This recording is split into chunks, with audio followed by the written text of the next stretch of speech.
Hey, so we are back with another update today finally. I know it has been quite a while. I just checked on YouTube and it was December 15th since I did my last update, and quite a lot has happened. So let's go check out the garage. That's where our biggest upgrade I think has happened, and I will let you guys know what else we had to take care of. So here in the garage, as you guys can see, our Kawasaki is now no longer with us. We have traded it in for another Sea-Doo. As you guys can see way back there, there is another Sea-Doo Trix. This is the second one. It's a 2018 model, so a little bit older than our 2019 model. It had 9 hours when we got it. It now has a little bit over 20. And yeah, we also got a wakeboard right there for our guests and for myself to use. Now, as I had mentioned during this whole process that they were gone, we've had quite an interesting journey. We've had tubes break, we've had that people pull in the skiing rope and other stuff into the turbines. That one has had it happen to twice already. Now we've also exchanged the wearings on both of these Sea-Doos. And I'm pretty sure I have a bit of an issue with that one now. That one had electrical issues. For those of you following the channel, you probably already saw that video. There's another video coming out soon of replacing the wearing on that one.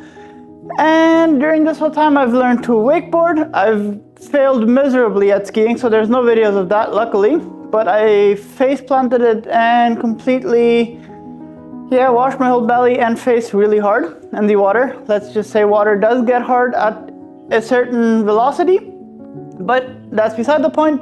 Wakeboarding is quite a blast, which we got out from Aguila Nautica El Aguila.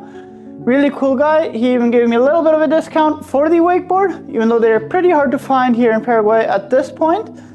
Now let's continue on with the tour and see what else has happened. So we are now down by the kitchen area, our whole grilling area. And remember the update on that glass door back there?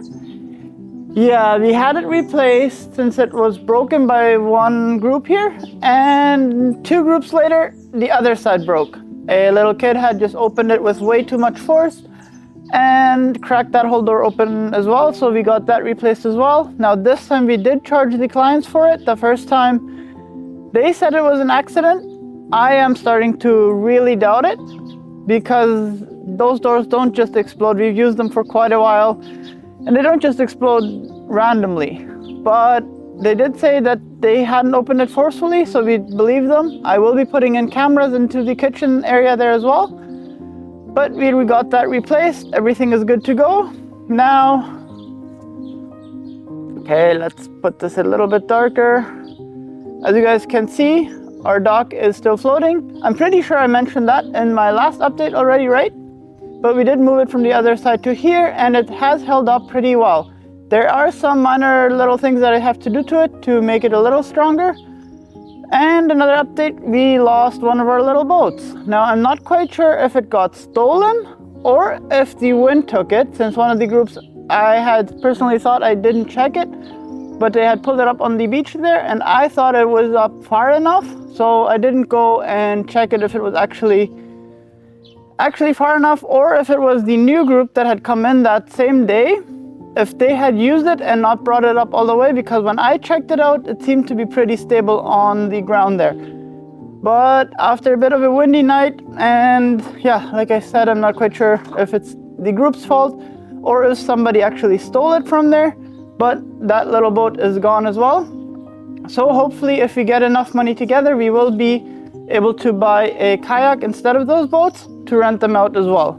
Also on our honeymoon cabin, since the bathroom door is glass as well, we did notice that the little wheels where that glass was sliding along, those had exploded. So we've had for a couple of nights, couldn't close the bathroom door on the little cabin, that's not the family cabin, the honeymoon cabin. So it has just one double bed with a bathroom.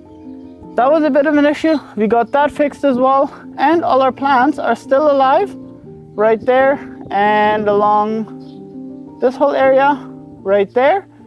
It has been really, really dry out here. We didn't have any rain for about 3 to 4 weeks, and we got a little bit now. So our grass is looking pretty patchy. We have been watering that as well, not as much as I would like. So we will be getting a sprinkler and starting to water those regularly, see if that's gonna make a difference. And whoa, I'm bright. Let's quickly get into the shade right there and finish this video up. I think that is basically it for this whole video. Our garden is doing really good actually, seems to be doing fine. Oh no, we didn't do one more update with our water tank. We had a bit of a water issue. Well, from our main water tank that is up there, let's go check that out and I'll explain it out there. So back to our water situation. Right there we have the main tank that is taking the water from the well that we have and distributing it to our property plus all our neighbors around here. So that is basically the one water source that we do have. And right there is where the little T splits off into both directions. It was clogged, so we lost all water for a little while. We had to open it up, replace a few things, get it all cleaned out. Now after that, I noticed that our water tank, we are one of the only people that have our separate water tank to get a little bit more of a backup for our clients.